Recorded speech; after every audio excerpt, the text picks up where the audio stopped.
do with the cargo gear. Now, a lot of you may have seen the cargo gear. Few of you may not have seen the cargo gear because today lot of ships gearless, isn't it? But anyway, whether it's your luck or bad luck that you could see the cranes, but at least even if there is no cargo gear, there is a lifting gear, there is a crane, there is something at least for your provisions, monorail, some provision is there. Even on tankers there are cranes at least for hose handling, so you have a little bit of idea, isn't it, at least how the cranes look like. Anybody operated the cranes independently?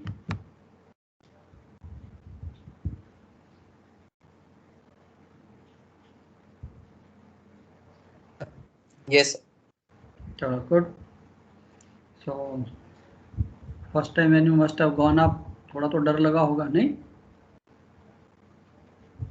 क्या कहते हैं? ये sir वो STS होते रहता था तो रोज होज आते थे। STS में तो यस उसके लिए जानवर। तो एनीवे, सो ठीक है, जैसे जैसे आप इक्विपमेंट को यूज़ करते हो, but yes the safety specially crane when you are moving you need a knack कि उसको कैसे ऑपरेट करना है। सो आना तो चाहिए एज ऑफिसर, ठीक है, whether we use you have the crew to operate, you have the stevedores to operate, but at any stage, so it depends, but slowly जैसे जैसे आप सीनियर होते जाते हो, so you have the opportunity, be with somebody, go with somebody, take somebody with you, bosun or somebody, and then only operate this. So एक दो बार चलाओगे फिर आपका वो एक किस्म का जैसे कहते हैं ना फियर निकल जाता है, and you know कि what all I have to do. So today we are going to discuss about that only, that cargo gear क्या होता है. And of course in your syllabus you have these derricks also. In the exams they ask you about derricks which you have not seen. Now वहाँ पे आपको थोड़ी सी problem आएगी कि अरे derricks क्या चीज़ है. Cranes तो most of you have seen in one way or the other. So derricks we can only see pictures, images, and I will try to explain whatever maximum you can grasp. It is simple, but ये है कि yes, if you had seen on the ship, it becomes little easy to understand. Like most of you जिन्होंने crane handle की है, so when we talk about crane, when we talk about the crane jib, the crane body, so उसके ऊपर safety devices, so we all understand. So anyway, so we will see what we can see from the images, how much we can understand. So future, of course, technology is changing. You won't go back to the derricks, but cranes and better equipment is going to come. So cargo handling equipment में मेरा पहला question आपसे है कि what all things are there? What is cargo gear? आपके मन में क्या आता है कि यार when we talk about cargo gear as a duty officer, I have to take care of what all is going on. So cargo gear के बारे में जब हम बोलते हैं तो what do you think? Cargo gear क्या क्या हो सकता है? सर क्रेन्स और ग्रैब्स. ओके, देखिए there are two things. One we call the cargo gear and one we call the lifting gear or lifting equipment or lifting appliances rather. Now cargo gear, agar anybody asks you what is cargo gear, simple ki the equipment which is used for handling cargo, isn't it? Now cargo handling means loading, discharging, shifting, anything. तो ये तो है नहीं कि specific कि हाँ भाई एक क्रेन है तो उसमें हमने सिर्फ कार्गो ही हैंडल करना है, that we can not pick up the stores, no. So basically आपके शिप के ऊपर जो भी इक्विपमेंट है, small ships have normally these cranes, bigger container ships of course gearless, or some may have gantries and all that. So whatever equipment we use for handling the cargo, that is what we call the cargo gear. Ab cargo gear mein if we go, there are so many things. Now let's see what is latest is your cranes or derricks. उनके अंदर क्या होता है? One is the crane body, machinery, of course, taken care by the engineers. Then what do I have to do? What do I have to take care? What do you should know about the cargo gear? कि yes, अगर मैं watch पे जाता हूँ या मैंने operate करना है या किसी ने ऑपरेट करना है तो उसके पार्ट्स क्या हैं? सो बेसिकली कार्गो गियर में है क्या? Wires, blocks, isn't it? Now blocks में आगे आपने देख लिया कि yes, blocks have got the sheaves. We have seen little bit of calculation also, and then we call it the crane jib or the derricks, and that's all. And then certain other equipment we use is your like slings, forklifts. So this is all what we basically say. That's all the cargo gear what we use on the ships. So we are not interested Kinara mein. Of course, there are many more things on the shore which today we are using. But on the ship, what we use basically, now if you see the main part of the cargo gear equipment, the first thing comes, most of the things are okay, almost fixed, stationary like a crane body, everything is fixed.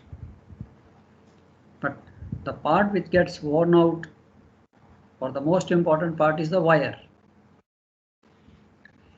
जिसका हमें ध्यान देना कि yes, it can get damaged, what is the condition, and ये wire है क्या, इसकी maintenance क्या है, वायर होती क्या है, isn't it? So first thing comes is the in cargo gear I should be knowing little bit about the wires.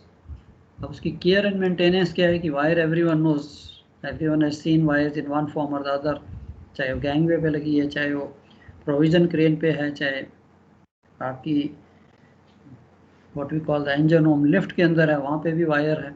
So wires are the main constituent in your cargo handling equipment. Now a steel wire basically is composed of what? It is basically three parts: wires, strands and heart.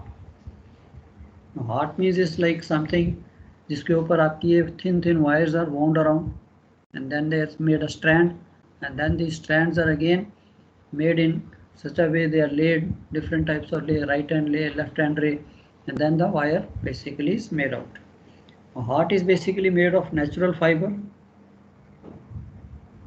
Now recently synthetic fiber has been used when resistance to crushing is required, and with many changes, if you see these ropes or wires, again their manufacturing production is different as per the requirements. But basically what we will study, what we use on the ships.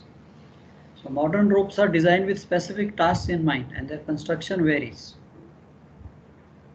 However, if you see all the wires, what we have seen on the ship, when we use them on the cranes, we use them on the derricks, or we use them even on the bunker davits, जहाँ पे भी ये wires हैं, now थोड़ा तो आपको experience होगा, you must have seen उनकी maintenance, चाहे आपने greasing की है या crew ने की है. Why we do this? Because they get affected. And they are affected by your bending, especially so when the ropes are operated around the drums. आपने देखा होगा winch drums हैं, mooring wires भी sometime use होती हैं, उनके भी bigger drums हैं, the wires are used, then they pass through the block sheaves. So this is the moving part. There are chances that ये wear out होगा, कुछ ना कुछ हो सकता है, and वहाँ पे safety भी आ जाती है. Yes, the chances of wire, if we do not take care, if we do not inspect, if we do not maintain, wire can get damaged, can break and kill, accident. So when selecting a wire rope, choose a wire which will provide reasonable resistance to both bending, fatigue and abrasion. अब यहाँ पे मेरा question आ जाता है कि you must have seen, जब हमने आपके परचेज एंड टैकल्स किए थे, now I'm just reminding you again that we have seen basically three type of wires: 6x12, 6x24, 6x37, isn't it? कुछ याद है about these wires? Yes, sir. Yes, sir. चलो एक वैसे ही जनरल नॉलेज के लिए कि इनमें क्या फर्क है 6x12, 6x24, 6x37 में, what is the difference? The number of strands. Yeah, number of, देखिए 6x12 मैं चलो briefly explain कर देता हूँ once again. This 6x12, 6x24, 37 is basically the construction of wire. That means 6x12 means it has got a 6 strands and each strand has got 12 wires. isn't it? पतली पतली wires होती हैं, उनका strand बनाया जाता है, उसको इकट्ठा करके एक जिसे कहते हैं basically what we call the strand. Strand को हिंदी में क्या बोलेंगे, स्ट्रैंड बनाया जाता है. एंड फिर वो 6 स्ट्रैंड्स को इकट्ठा करके आप उसको एक ले बना देते हो, उन सबको एक कंबाइन कर देते हो और जिसे कहते हैं ट्विस्ट दे देते हो, and then it becomes a wire और अ रोप जिसे हम कहते हैं. So 6/12 6/37 means 6 strands. हाँ जी. सर वो एक क्वेश्चन था पेपर में कि 6x36 का एक वायर का वो था, जबकि बुक में दिया हुआ 6x37. तो सर हम लोग को क्या यूज करना है, मीन्स उस पर पूछ रहा था मैं. What was the question? Which wire you will use, or what was the question like? Little bit. Yes, sir, I just read. पढ़िए क्वेश्चन अगर आपके पास है, if you can read या if you, whatever you can remember what the question says.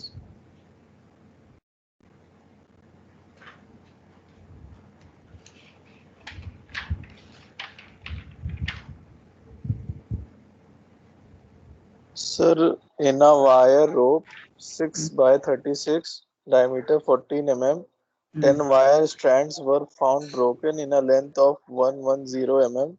Okay. Will you reject or accept this wire? Okay, बच्चा, I'm coming to that. I'll come to that. Okay. So इस question को रख लीजिए, ये इसी topic में आ जाएगा. So after few slides you will come to know, and आपको उसका डिटेल आंसर मिलेगा ये क्या चीज लिखी है और उसको कैसे डिसाइड करना है. Okay. Okay, sir. I'll come to that. इसी में आ जाएगा. So इससे पहले बेसिकली मैं जो डिस्कस कर रहा था कि ये जो टाइप्स ऑफ वायर्स हैं basically what we use on the ships, या 6/12 6/24 6/37, इसकी अंडरस्टैंडिंग थोड़ी सी आपको ज़्यादा जरूरी है. वाई?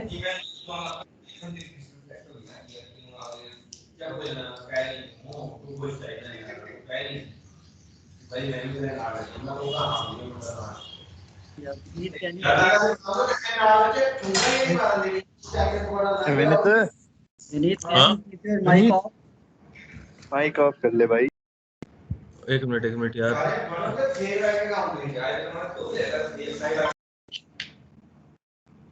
चलो सुन लिया. गुड. सो वायर्स का हम बोल रहे थे 6/12 6/24. नाउ मैं इसको थोड़ा सा आपको please pay attention all of you, because last batch का अब जब एग्जाम हुआ था most of them made a mistake. किसमें? टैकल्स एंड वो परचेज का जो न्यूमेरिकल था. क्यों? The root cause of that mistake was the candidates were not having understanding कि 6/12 6/24 6/37 ये वायर है क्या चीज़.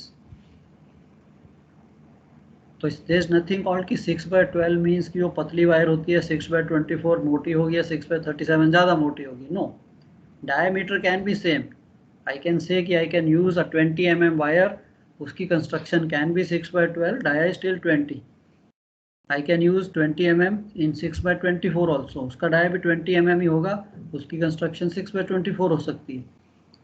And I can have the again wire of 6/37 with 20 mm. सो तीनों वायर का डाया जो है 20 mm होगा, but construction is very. Now what is the difference between these three wires? Now ये आपको it's again a very detail. I will see if I have this detail, otherwise आपकी किसी भी सीमेंटशिप book में कि वायर्स होती क्या हैं, उसको बनाया कैसे जाता है, please go through that. But यहाँ पे हम इसको शॉर्ट जिस्ट कहते हैं कि 6/12 वायर मीन्स कि 12 वायर्स, एक स्टैंड में 12 वायर्स हैं. This wire is will be more stiff, and this 6/12 wire is basically used on the ships for standing rigging. Now what is standing rigging? एक होती है रनिंग रिगिंग, एक होती है standing rigging. Standing rigging means कि जहाँ पे आपकी वायर को कहीं मूव नहीं करना. लाइक योर स्टेज, मास्ट के stage, forward mast, main mast आपने देखा होगा. There are wire stage just to support the mast. I hope all of you have seen this. Forward mast में कॉमन है कि देयर आर 2 या 3 stage लगे होते हैं with the bottle screw turnbuckle के साथ डेक पे आई प्लेटिंग के साथ उसको फिक्स किया होता है. पेन मास्ट में भी आपने देखा होगा on the monkey island. So that जब रोलिंग पिचिंग है उस मास्ट को एक किस्म की सपोर्ट है वो, isn't it? So it doesn't get uprooted from the welding. Anybody who has not seen, I hope all of you have seen that. Yes sir. Yes sir. ठीक है, so उसे कहते हैं स्टैंडिंग रिगिंग. सर हाँ जी sir, जैसे हमारा answer आया 17.23 समथिंग उसका आंसर है। तो हमें 18 लिखना है सर या 19 लिखना है, क्योंकि बहुत से क्वेश्चन में ऐसे आता है और इवन नंबर लिया जा रहा है, मींस पीछे आंसर जो है इवन नंबर में है, आपने कहा था ऑड नंबर लेना है। नहीं ऑड नहीं बच्चे, मैं आता हूँ, I am coming to that, I will come on that. कि जैसे भी आपने कहा कि आपका आंसर जैसे आ जाता है कि 17.4, इजंट इट, कोई भी आ जाता है डिजिट में आ जाता है 17.4 या 17.2 या 17.3, उसकी तो वायर नहीं मिलती, तो आप उसको राउंड अबाउट करके कर सकते हो कि जी 18 mm की मैं यूज़ करूँगा। अब आपके पास कई बार फिगर आ जाती है, नॉर्मली इन क्वेश्चंस में मैंने क्या कहा था कि when he is asking that what is the minimum size of wire you will use, isn't it, अगर तो क्वेश्चन वहीं तक है। अब मैंने एफर्ट कैलकुलेट किया और मेरी वायर का जो साइज आ रहा था, example it is coming to say 16.4 16.2 mm, तो वहाँ पे मेरे मन में ये नहीं आना चाहिए कि 16.2 है तो ठीक है यार, 16 mm की वायर होती है उसको मैं यूज़ कर सकता हूँ। तो नेचुरली मैं उसको सेफ्टी रखते हुए 16 की बजाय मैं 18 mm में चला जाऊंगा। अब 18 में क्यों जाऊंगा, बिकॉज वायर जो शिप पे आती हैं दे कम इन इवन नंबर, 10 mm, 12, 14, 16, 18, 20, 22 mm आपने वायर्स रिसीव की होंगी normally on the ship, otherwise wires are available in any size. For the shore purposes they are available 17, 18, 19, 20 जितने भी mm की आपने बनानी है manufacturer can make, but on the ships use. Sir point में अगर कुछ भी आए, जैसे 10.01 भी आया है तो 12 लेंगे, या 10.01 भी आता है तो see I will be on the safer side, why should I reduce, even 0.1 को भी मैं रिड्यूस करना हूँ। Practically what we do on the ship is a different story, कि मैं वायर को यूज कहाँ पे कर रहा हूँ। एग्जाम्पल में लाइफ बोट में वायर यूज करनी है मैंने, अब हमने सारी उसने कैलकुलेशन की कि हाँ यार लाइफ बोट की जो वायर है उसके ऊपर जो स्ट्रेस आने वाला है, एफर्ट आने वाला है, वो आपका इमेजिन से 16.1 आने वाला है। मैं देखता हूँ कि this is basically a safety equipment, so why use 16, तो मैं 18 mm यूज करूँ। वैसे तो ऑफ कोर्स लाइफ बोट में आपको चांस नहीं है, because the manufacturer gives you the size of wire which is to be used, manual में दिया होता है। But in case given a choice to me, अगर आपका क्वेश्चन में कहीं पे भी पॉइंट आता है तो आपने उसको वहीं या तो वहीं छोड़ दीजिए कि ओके जी आई यूज 10.01 mm, वो करेक्ट है, वो भी गलत नहीं है।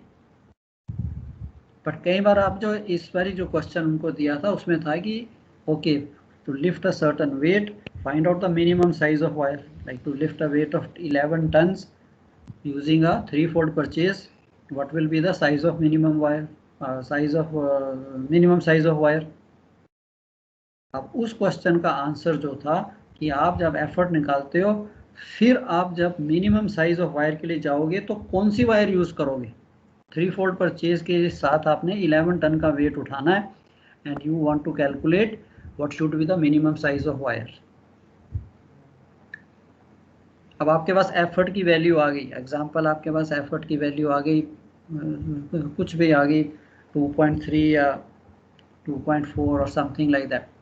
बट सर इसमें एडवांटेज डिसएडवांटेज नहीं दिया होता है ना। कोई बात नहीं, आप वैसे तो दिया है, इसमें लिखा एडवांटेज है, अगर नहीं भी दिया यू कैन एज्यूम कि ओके यू, आपको क्वेश्चन दिया है, I am assuming I am using the purchase to advantage, कोई एडवांटेज डिसएडवांटेज, रादर डिसएडवांटेज में आपको फिगर बनाना भी आसान है, समझना भी आसान है। अगर उसने दिया एडवांटेज डिसएडवांटेज देन तो यूज एज इट इज, अगर नहीं दिया then I will prefer to use to disadvantage, isn't it. Weight ऊपर जा रहा है, फॉलिंग पार्ट जो है नीचे आ रहा है, फिगर बनानी भी आसान है। You can write okay assuming I am using the tackle to disadvantage। अब अगर आपके पास ठीक है एफर्ट आपने निकाल लिया, अब आपके पास आएगा आप कौन सी वायर का फॉर्मूला यूज करोगे, 6/12 का 15d² या 20d² या 21d² डायमीटर निकालने के लिए। सर सबसे ज्यादा वाला यूज करेंगे, उससे सबसे कम आएगा। देखिए ओके, एनीबडी एल्स, अभी आपका कोड ही मेरे पास आता है। चलो SH ने बोल दिया कि भी मैं सबसे ज़्यादा वाली वायर 6/37 ही यूज़ करूँगा। Anybody else? बच्चे we will take 10-15 minutes extra, but I am very, at least now I know कि I should clear this doubt in your mind before you go for the exam. क्या आपके मन में क्या which is a deciding factor? क्या में कौन सी 3 wires हैं आपके पास, कौन सी वायर यूज करोगे?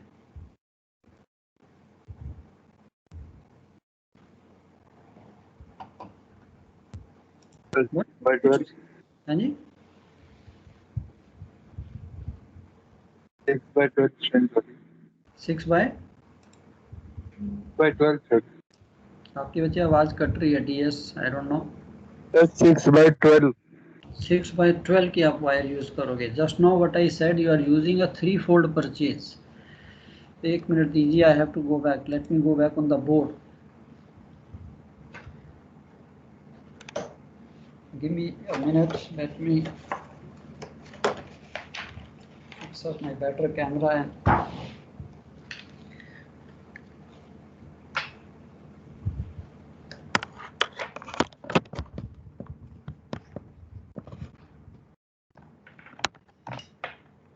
कोई बात नहीं, आज हमारे चाहे 10 मिनट एक्स्ट्रा जाएं, but I am happy that we came into this type of question.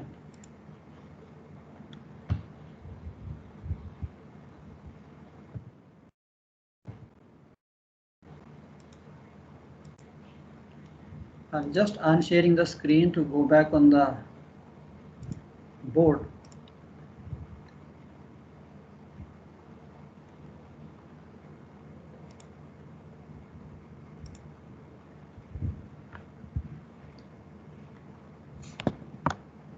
I hope you can see the board. All of you can see the board. Yes sir. Okay. Now we have these 3 types of wire.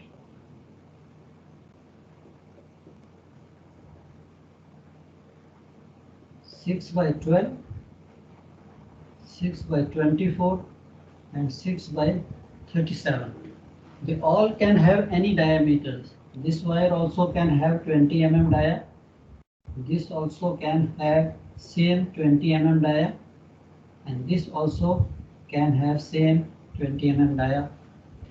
The first thing we have studied of this 6 by 12 wire means it has got 6 strands, and each strand has got 12 wires.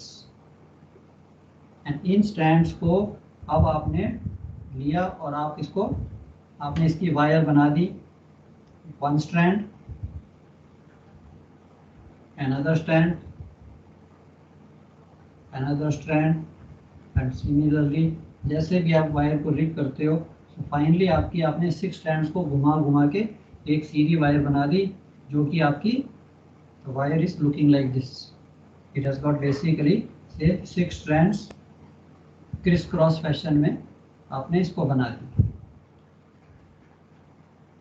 इसका dia 20 mm. Now imagine instead of so many wires, I just take one wire. ये जो मेरे हाथ में pen है, मैं एक ही wire, इतनी मोटी वायर लेता हूँ 20 mm की। आप इसे कहोगे सारे वायर थोड़ा नहीं तो पाइप है और रॉड है, isn't it? All of you have seen the container rods, isn't it? आपने कंटेनर रॉड्स देखी हैं। अब वो कंटेनर रॉड का जो डाया है वो भी सेस 20 mm है। अब उसको भी दोनों तरफ से अगर आप पुल कीजिए तो उसकी भी उतनी स्ट्रेंथ है जितनी की इस 20 mm वायर की होगी। इसका साइज भी 20 mm है, बट इस वायर को मैंने क्या किया, इसकी इसी पाइप में से उसकी पतली पतली वायर्स काट के उनको मैंने घुमा दिया। ये जो आपकी 20 mm की ये जो एक वायर है, जिस single wire, can you use this in a sheave? Can you use it in a block? No sir. No sir. क्या नो नो? सर। अब सपोज मैं इसी एक 20 mm वायर की चलो 2 वायर बना देता हूँ 10 mm की, उन दोनों को लपेट देता हूँ आपस। वायर बन गई 20 mm, एक wire 20 mm thick, 10 mm thick थी, उन दोनों को मोड़ा 20 mm डाया बन गया, बट सिर्फ 2 ही वायर हैं। Still can I use this wire in a sheave? Can I pass through the, इसको मैं बेंड कर सकता हूँ? No sir. ये सीधी है वायर, इसको इसमें से तो बेंड करना मुश्किल हो। अब आप इमेजिन कीजिए कि ये जो 20 mm की वायर थी इसको मैंने बना दिया कितना, इसमें 12 × 6 72 वायर्स बना दी इसी एक वायर की पतली पतली। मशीन में डाला, मैं इसको खींचता गया, इसकी पतली पतली 72 वायर्स बना दी एंड अब उनको मैंने इकट्ठा ऐसे 6 स्ट्रैंड बना के इकट्ठा कर दी। अब ये जो वायर है मैं इसको बेंड कर सकता हूँ, but again not to that extent, ऐसे ही ये बेंड होगी बिकॉज इसमें वायर्स कम है। अब सेकंड स्टेज पे मैं क्या करता हूँ, इसी वायर्स को व्हाट डू आई डू,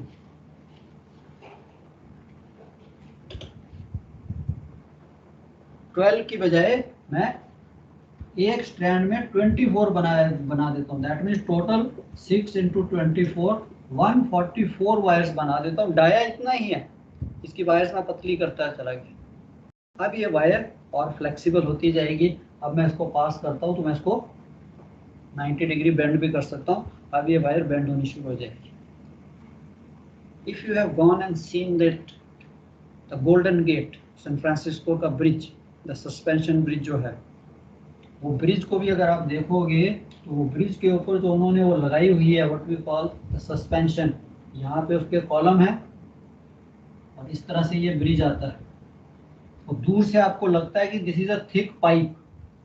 चलो सैन फ्रांसिस्को तो आप जाओगे नहीं, बॉम्बे में वर्ली में जो ब्रिज बना है एनी सस्पेंशन ब्रिज, ये अगर आप दूर से देखोगे तो ये आपको एक मोटी पाइप दिखती है। यार यहाँ पे उसने सपोर्ट ले लिया, यहाँ पीछे सपोर्ट ले लिया। ये बच्चे ये तो हावड़ा में भी है ना सर, हावड़ा ब्रिज है, उसमें भी ऐसे ही लगा है सर। हाँ, ये पाइप नहीं होती। अगर आप इसको नजदीक से जाके देखोगे, दे आर बेसिकली अंदर पतली पतली वायर्स हैं। वो सब सो मेनी वायर्स को ऐसे करके वो आपको एक दूर से पाइप दिखती है। अब मैंने ये वायर्स हैं तो ये पूरी की पूरी बेंड हो सकती है। अगर ये पाइप लगाओगे ये नहीं बेंड होगी। Now I am coming back to the question that ये जो आपकी 6/12, 6/24, 6/37 की जो कंस्ट्रक्शन है, 6/12, 6/24, 6/37, this wire will be very stiff and this is used for standing rigging.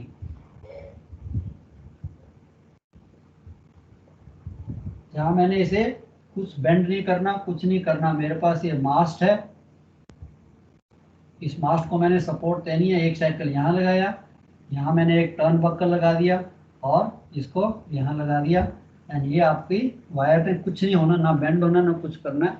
So I can even put a pipe here also, container rod. But container rod, इतनी लंबी rod को उठाना, ट्रांसपोर्ट करना डिफिकल्ट, तो इसके लिए हम एक स्टिफ वायर लगाते हैं, 6/12 की वायर लगा देते हैं। उसका आपको कॉइल भी आता है, जितनी मर्जी आप काटिए, 10 metre, 20 metre, 30 metre. So this are called the very stiff wire. 6/24 double होगी, पतली पतली कितनी वायर्स आ गई। ये वायर जो है और फ्लेक्सिबल होती जाएगी। Normally these wires we use in the cranes और डेरिक्स, जहां उसने शीव्स में से पास होना है। अभी हमने देखा यार, मैंने ये ब्लॉक बनाया, this is basically your block.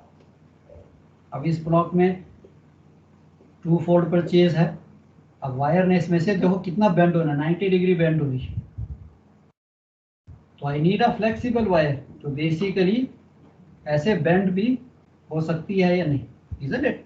So I can not use 6/12। 6/12 तो स्टिफ वायर। इसीलिए अगर आप उसका देखिए, इसका जो ब्रेकिंग स्ट्रेस है वो भी कम हो जाएगा, 15 d²/500। नेक्स्ट वाली का 20 d²/500। अब इन तीनों का 20 mm का डायल ले लीजिए तो जरा कैलकुलेट कीजिए।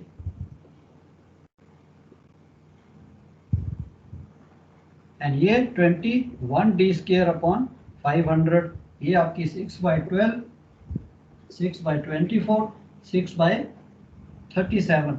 सो नेचुरली इसका आपके पास ब्रेकिंग स्ट्रेस थोड़ा ज़्यादा आएगा। डाया सेम ही है 20, तीनों का करके देखिए जरा कैलकुलेटर पे। हाँ सर, ज्यादा ही आएगा 21 वाले। Isn't it? 21 हो गया, 20 तो ज़्यादा आएगा। अब मेरे को उसने क्वेश्चन में पूछा which is the minimum size of wire. अब मिनिमम साइज चाहे मैं इसको 20 यूज करूं चाहे इसको यूज करूं, ये तो है नहीं कि मिनिमम साइज इसका कम होगा। तो सबसे पहले मैंने देखना है कि यार इन तीनों वायर्स में से मैं वायर कौन सी यूज करूं। If I am using a single sheep block, यार वायर ने ऐसे ही बेंड होना है, तब तो ठीक है यार, इवन 6/24 इज बेस्ट। पर जब वो 3 फोल्ड परचेज दिया है, उसमें वायर ने कितना उसके अंदर घूमना है, so I need the maximum flexible wire. I will use 6/37. Like cranes, light boats, wire कितनी बेंड होती है, 90 डिग्री बेंड होती है, इवन 180 डिग्री बेंड होके जाती है एक शेप से दूसरी शेप में। I need a flexible wire. I don't need a stiff wire. So please do not use 6/12 in these purchases. 6/12 अगर कोई आपको क्वेश्चन भी करता है, 6/12 will be a stiff wire. Okay, so इधर यूज, अगर उसने मेंशन नहीं भी किया क्वेश्चन में, तो उसको you can write assuming that 6/24 और 6/37 wire is used, so minimum size. अब या इस फॉर्मूला को यूज कर लीजिए या इसको यूज कर लीजिए।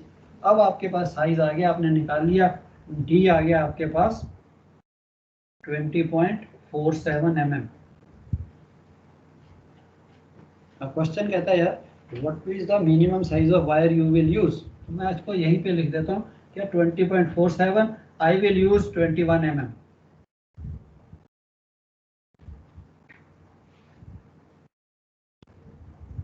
बट अगर आप एग्जामिनर के सामने बैठे हैं और you are working on the ship, अगर वो आपको क्वेश्चन करे 21 mm की वायर अवेलेबल होती है शिप पे, उसको कहना सर शिप पे normally I have seen wires come in the size of even numbers. तो अगर मेरे पास 21 की अगर वायर है शिप पे, गुड, नहीं है तो instead of using 20 I will go for next 20, जो अवेलेबल है next 20 who will be available. So question में आपने क्या लिखना है ये तो हमने समझ लिया। सो क्वेश्चन में या तो मैं यहीं तक रुक जाता हूँ कि 21 mm, क्योंकि 20.47 इतने mm की वायर तो शिप पे नहीं आएगी, पॉइंट्स माइक्रो उसमें डेसिमल में तो नहीं आएगी। तो आप उसको हिंट दे रहे हो कि 20.47 में I will not prefer to use 20, मैं कम नहीं जाऊंगा, चाहे यहाँ पे 20.4 की बजाय 20.17 क्यों ना होता, I will prefer to use the 21। अब आपने यही वायर को कहता है the same wire you want to use for a gun tackle और for gym tackle, then how much load you can pick up. अब मैंने यहाँ पे क्या किया, मैंने चेंज कर दी वायर, यार इसका साइज तो 20.17 आया था, but I will prefer to use 21 mm wire. अब मैंने 21 डिसाइड कर लिया, then I will go for 21। अब 21 का जो ब्रेकिंग स्ट्रेस या सेफ वर्किंग लोड है, safe working load of 21 wire का मैं कैलकुलेट करूंगा, उसको मैं यूज करूंगा एज ए एफर्ट। मैंने डिसाइड कर लिया, इजंट इट, कि भाई पहला मैंने 3 फोल्ड परचेज से 11 टन उठाया तो मेरा साइज का वायर 20.17 आया। 20.17 की वायर तो मिलती नहीं है। उसने क्वेश्चन में पूछा what is the minimum size of wire you will use, sir I will use 6/37 21 mm। ये भी ठीक है,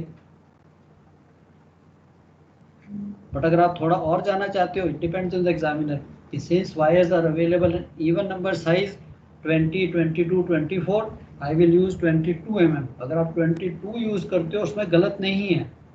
फिर आपने वही वायर जो है वो कहता है it is used for lifting और यूजिंग जिम टैकल और गन टैकल, फिर आपने उसका अलग से, इसका सेफ वर्किंग लोड चेंज हो जाएगा, इजंट इट। 21 का ब्रेकिंग स्ट्रेस चेंज होगा divide by safety factor, safe working load change हो जाएगा। तो ये मिस्टेक नहीं करनी है, try avoid using 6/12 in this, whereas the wire has to bend, where wire has to pass through the sheaves, where the wire has to bend, there we try to use the flexible wire. Lashing के लिए we prefer 6/24, ठीक है। 6/37 is extra flexible।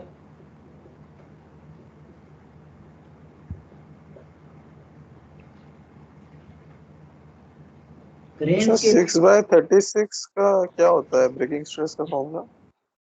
आता हूँ। 6/36 का भाई वो कहता है कि यस ब्रेकिंग स्ट्रेस अगर आपने निकालना ना हो, बेसिकली 6/36 की तो वायर नहीं होती, normally you have this wire, so you can use this one, this formula only कि 6/37 का भी है, सो 6/36 almost same formula will work. Okay sir. Okay, अब आपका क्वेश्चन था वहां पे, चलो उसी को साथ ले लेते हैं। I hope this is clear. अब ये तो 3 वायर्स होगी, 3 टाइप्स ऑफ वायर। अब आप देखिए now days you are using this cranes. Now cranes में जो है ना तो 6/12 ना तो 6/24 ना ही 6/37 wire is nothing. There we use a braided wires. Braided wire again there are many types. वो बेसिकली क्या होती है, this wire is made in a very different way. It is like a anti twist. Braided wire are anti twist. Anti twist means कि अब जब आपने crane से, ये आपकी क्रेन है, आपने जब इस किसी चीज को उठाना है, जैसे ही आप वेट उठाते हो ये तो ब्लॉक फ्री होता है, ये वायर घूमना शुरू हो जाती है। एंड सपोज आपने यहाँ पे 2 फोल्ड परचेज लगाया आपकी क्रेन में, एंड यहाँ पे भी 2 फोल्ड, तो यहाँ पे 2-3 वायर्स जा रही हैं। जब आप उसको उठाओगे तो ये वायर जो है 6/24 या नॉर्मल 6/37 राइट और लेफ्ट हैंड ले जो है वो आपकी क्रिस क्रॉस हो जाती है। तो इसके लिए क्रेन्स के लिए when we order anti twist wire, कि वो वायर बनाई इस ढंग से जाती है। ये वायर इसका एक ले ऐसा होगा, एक ऐसा होगा, फिर ये ऐसे घूमेगी। जैसे very simple example, how this girls make their pony, braid कहते हैं ना, that is called braided wire. उसको जैसे वो बनाते हैं उस तरह से ये वायर बनाई जाती है। एंड ये वायर जो है ट्विस्ट नहीं करती, ये घूमेगी नहीं, स्पिन नहीं करेगी, ताकि इंटेंगल नहीं होगी। So this is again called the braided wires. ये अलग टाइप, इसमें भी साइज हो सकता है 20 mm, 22, 34, जो भी आपने मंगाना है वो साइज हो सकता है। अगेन इसमें भी है राइट हैंड ले और लेफ्ट हैंड ले, और जो भी है whatever that mention in the manual, crane का मैनुअल में जो मेंशन होगा उसको हम करेंगे। अब बच्चे आपका क्वेश्चन था दैट 6/37 में normally when we condemn the wires, that question comes how to condemn the wire. उसने आपको पूछा है, आपके पास ये वायर है,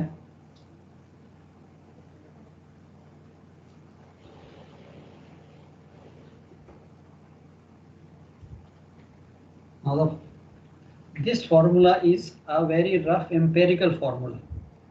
इसमें कोई हार्ड एंड फास्ट कोई साइंस नहीं है, बट इट इज जस्ट कि भाई it works well.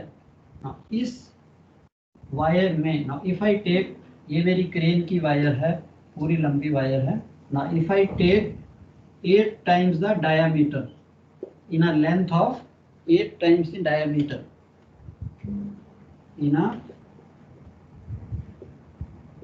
length of 8 times the diameter of wire, if 10% wires are broken, then you condemn the wire. This is as per your dock safety. Means अगर मेरे पास 6/36 की, आपने कहा था 6/36 की wire है, एंड कितना डाया था उसका 20 mm।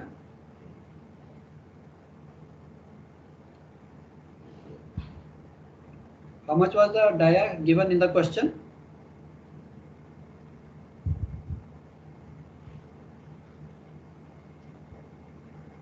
Sir, 10 in a length of 110 mm.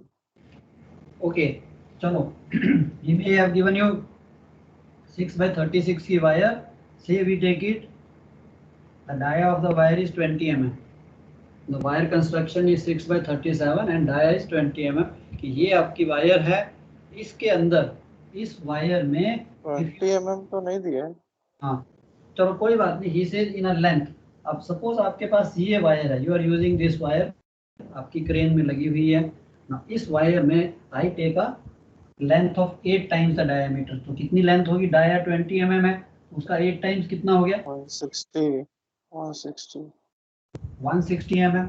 तो मैं ये जो वायर है इसकी लेंथ जो ये मैं 160 mm की लेंथ काटनी नहीं है, उसी को ऑब्जर्व कर रहा हूँ।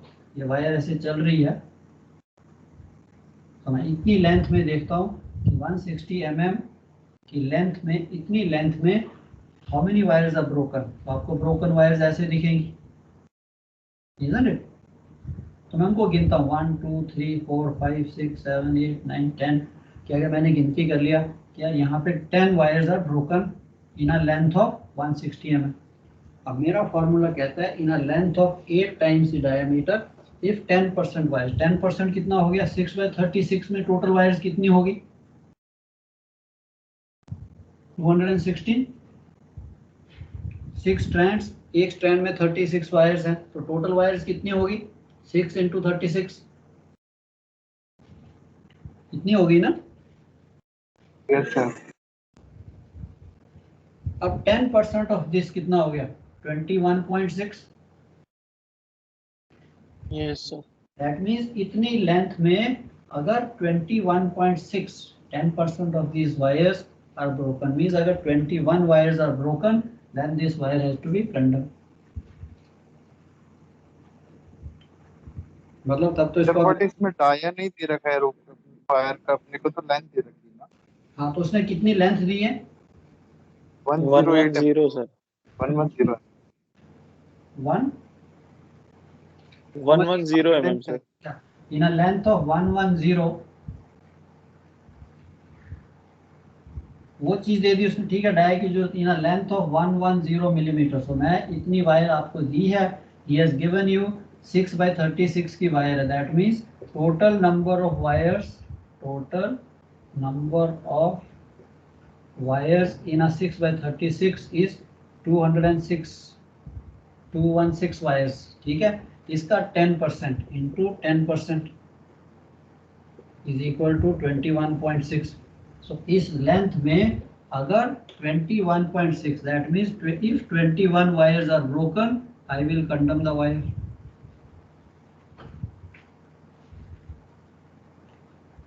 अब ये क्वेश्चन को दूसरी तरह से भी पूछ सकता है कि in a length of this if 20 wires are broken, अब क्या करोगे,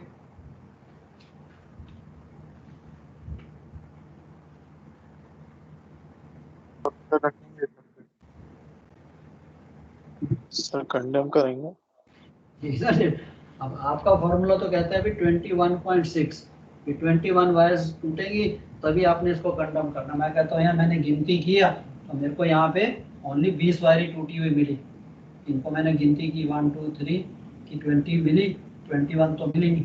तो बच्चे this is one of the criteria, this is not the only criteria, but अगर वो आपको क्वेश्चन सिर्फ इतना ही पूछता है तो आपने उसको डिटेल में लिखना है, ये फॉर्मूला लिख के कि as per the regulation, as per the formula, तो आपने ये पूरा लिखना है, if in 8 times the diameter 10% wires are broken then wire has to be condemn. So यहाँ पे since it is 20 wires are broken, required is 21, so I will not condemn the wire.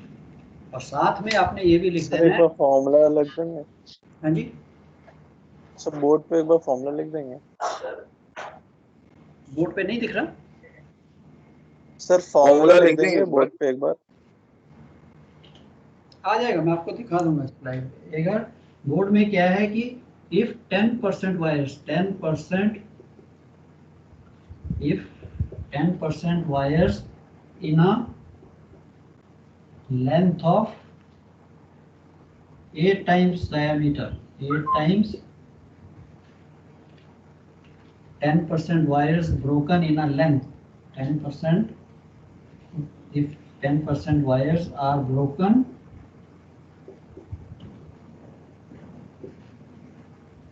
in a length of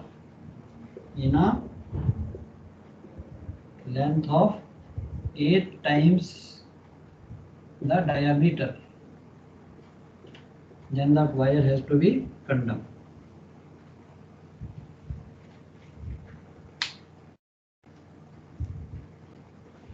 समझ गए। तो आपके पास dia है, आप कहते हो कि 20 mm 160 mm की वायर में देखता हूँ भी 160 में कितनी वायर्स टूटी हैं, इन्हीं की सारी। अगर किसी जगह भी इफ यू सी आपकी क्रेन वायर चल रही है, आपने क्रेन में वायर लगाई है, यू फाइंड दैट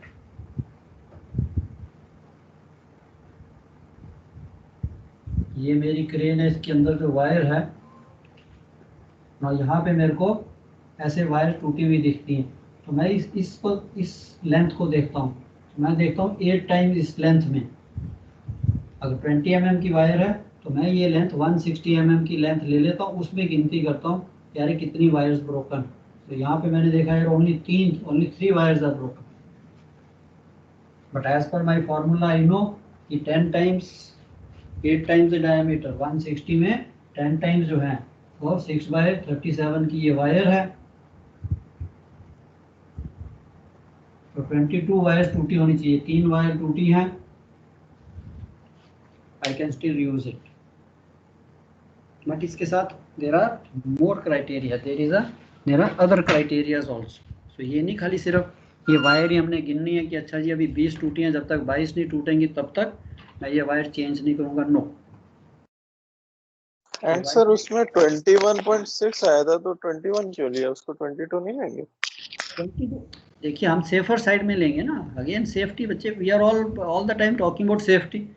तो 21.6 को why should I wait for 22, तो मैं कहता हूँ 21.6 ठीक है, 21 भी टूट गई change,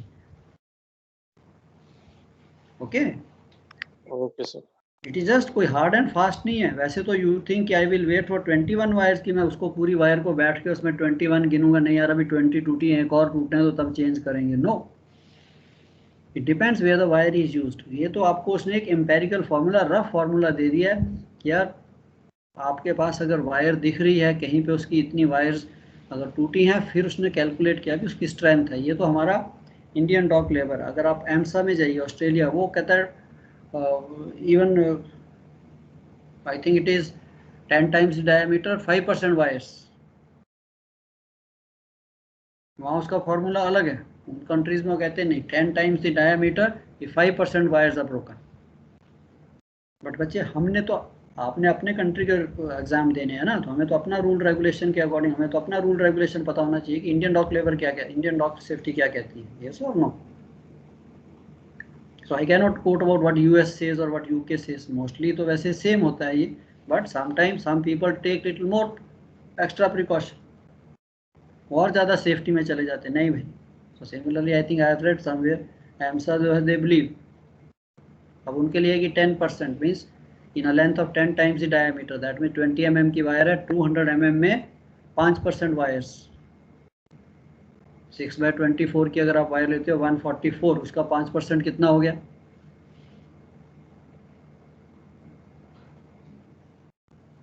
isn't it? So they go as per again different standards। तो आपको अपना ये यस, तो जैसे जैसे हम जिस कंट्री में जाएंगे, बट एग्जाम्स के लिए you stick to this formula, this law, okay.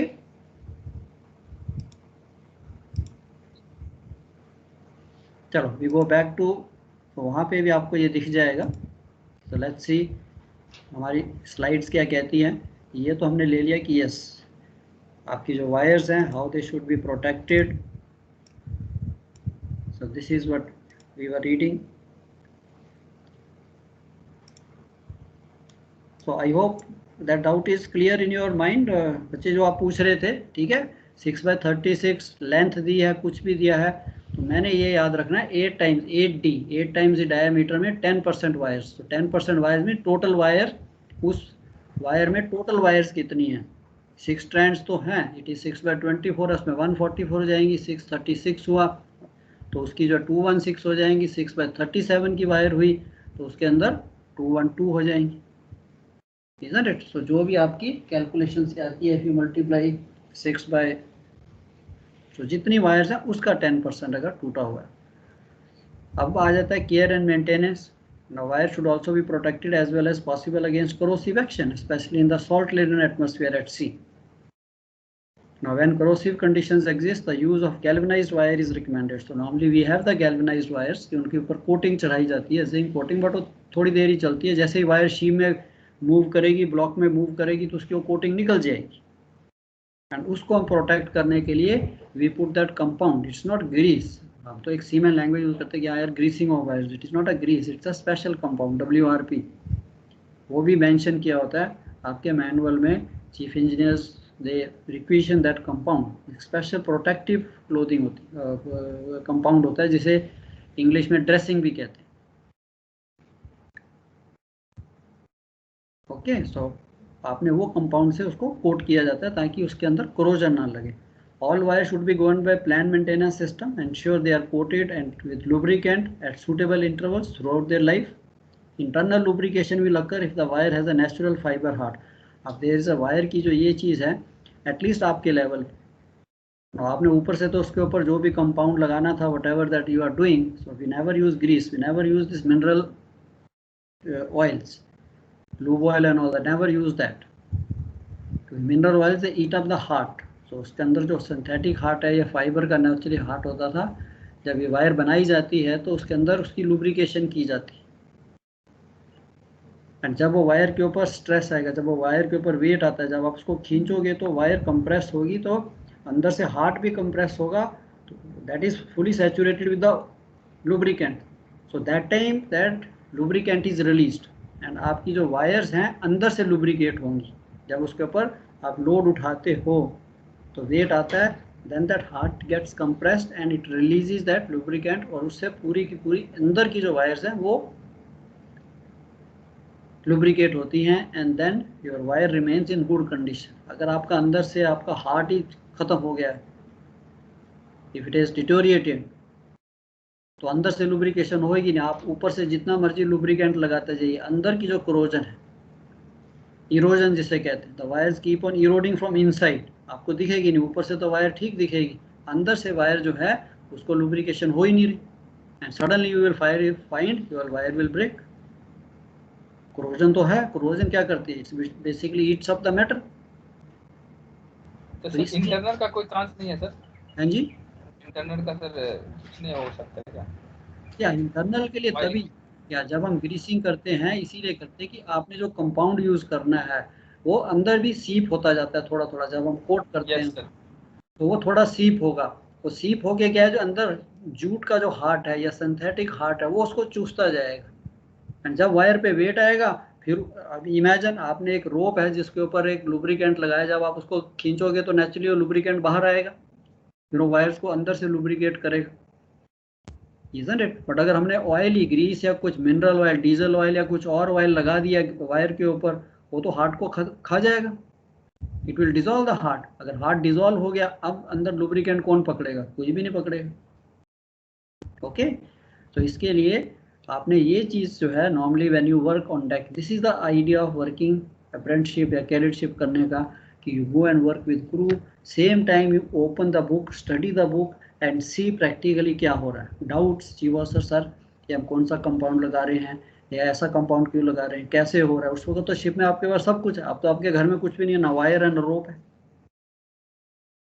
Practical life का यही है कि हाँ यार, देखो एनीवे वो नहीं है, लाइफ हैज नॉट एंडेड, आपने अभी वर्क करना है शिप पे। When you go, it is a beginning, now you go as a second officer, third officer, by the time you become chief officer, so you should know यार wire चीज़ क्या है, बनती कैसे है, मेंटेनेंस क्या चाहिए इसकी, finer points you have to study all this. चलो ठीक है, तो यहाँ तक। Now again, care and maintenance of steel wire rope. Wire ropes have a lubricant incorporated during manufacture. This serves a dual purpose. It provides corrosion protection and also minimizes internal friction. Australia वगैरह में जाओगे, एमसन all that, they bring that equipment, मैं दिखाऊंगा आपको, they got a clamp sort of thing, जिससे वो wire को खोल देते हैं, ऐसे क्लैंप करेंगे, they can have a look on the internal condition of the wires, specially where you are using this cranes and all that. बात तो ठीक है, सेफ्टी है, कहने को they are very finicky, but इस कंडीशन में ठीक है यार, वो उसने अगर कोई इंस्पेक्शन करने आ रहा है तो they do a proper inspection की, let's see chief how your crane wires are there, ऊपर से तो तुमने लुब्रिकेट कर दिया, अच्छा काला कर दिया उसको पूरा, let's see the condition of wires inside. Protection provided by this manufacturing lubricant is normally adequate to prevent deterioration due to corrosion during early part of the ropes. However, during the life we have to keep, आपकी PMS आ जाती है 1 month, 2 month, 3 month after bad weather, तो हम उसकी cranes की wires को जो है आजकल आपके पास, that's why I'm telling you कि you have seen very less cargo gear, otherwise उसका रूटीन रहता है, सब big job. So this service lubricant is termed as dressing, जैसे हम अपनी देसी भाषा में ग्रीस कहते हैं, greasing of the wires, wire grease की, गैंगवे की वायर्स को ग्रीस कर दो।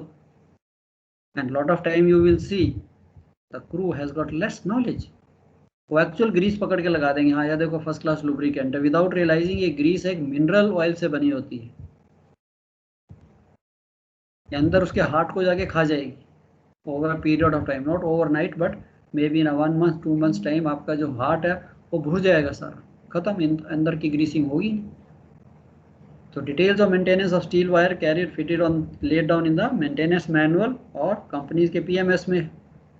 Wire hawsers sometime you have, of course आजकल काफ़ी कम है, normally we use to use as the wire mooring ropes के लिए भी वायर्स यूज़ की जाती थी, 28-30 mm की मोटी वायर्स होती थी, तो उनके लिए भी है। वहाँ पे तो एक आधी वायर भी टूटी है तो इट कैन हर्ट स्टीविडोर किसी का भी, मूरिंग में का भी, या जब मूरिंग में है तो आपका हाथ काट सकती है, तो इसके लिए वी टू रिमूव। वहाँ पे आपने वेट नहीं करना है कि एक वायर टूटी है 10 वायर टूटेंगी, वायर टूटी है तो यार इट विल डेफिनेटली, जब हम मूरिंग रोप्स को मूरिंग वायर्स को हैंडल करेंगे तो किसी का हाथ कट सकता है, इस बेस पे हम उसको चेंज कर देते हैं। Inspecting wire steel wire ropes carried fitted on ships must be inspected periodically. यहाँ पे आपका काम कम आएगा, अब तक तो आप चीफ ऑफिसर के साथ जाते थे, उसको असिस्ट करते थे, you must have seen.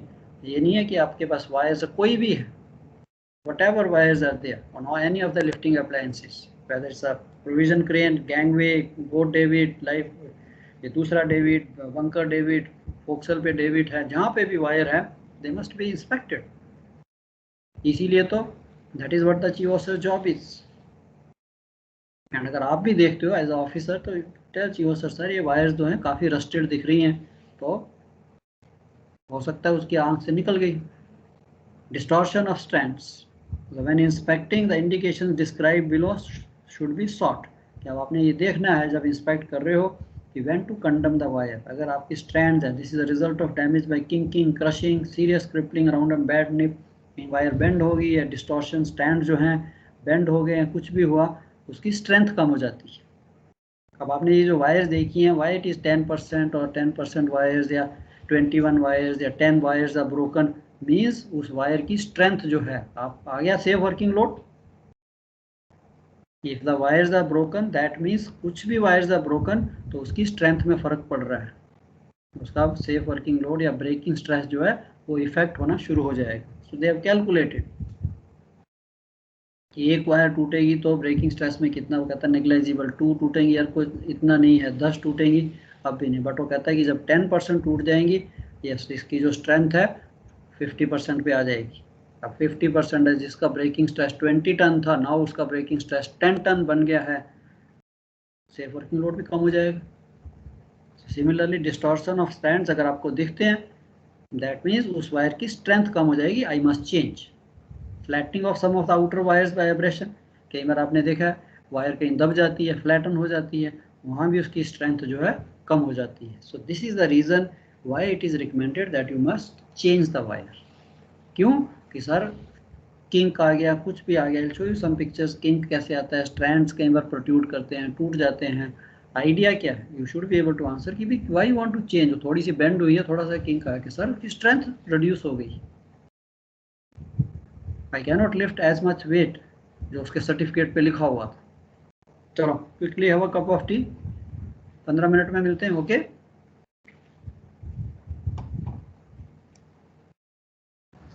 Yes sir. Yes sir, चलो ओके बच्चे आ जाना 15 minute, this is important. Thank you sir. Thank you sir. आ जाइए बच्चे।